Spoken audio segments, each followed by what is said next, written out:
we talked about climate change 25 years ago, it was something that was going to happen out there in the future. How do we make that real in 1,000 different ways? We need to get on the train. If you can see how far we've been left behind by countries in Europe and Scandinavia and in other parts of the world, we aren't even in the picture.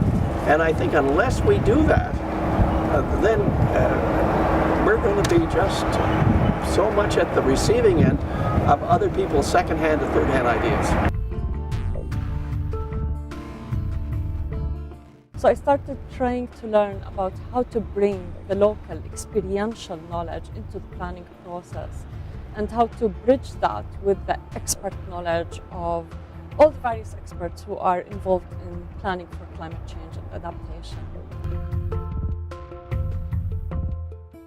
We have these farmers walking around with these extremely expensive scanners. They're like big digital Star Trek-y type things, learning about space and temperature.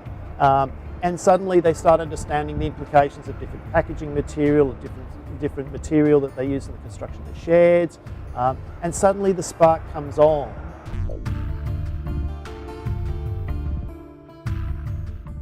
I believe a lot in small incremental change.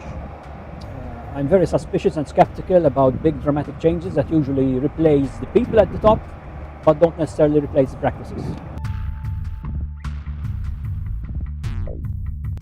So we took this tool to 8 communities around Prince Edward Island, where we were able to increase people's knowledge about coastal erosion, to increase their concern about it, but most importantly, to increase their willingness to adapt.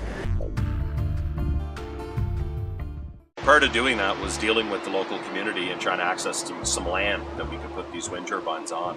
So 4 of the 5 are actually on government crown land. That wasn't so hard to deal with, but the 5th was a private individual, farmer, fisherman from up in the area.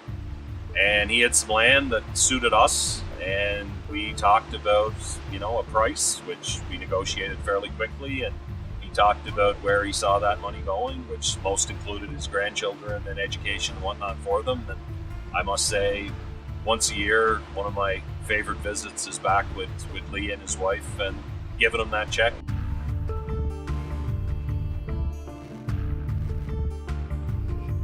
So on the last day of our first meeting, a colleague from St. Lucia, kind of quiet, and he looked around and he said, I'm not sure about this name, Many Small Voices. I said, I don't think I'm small. I don't think we're small. So we're strong.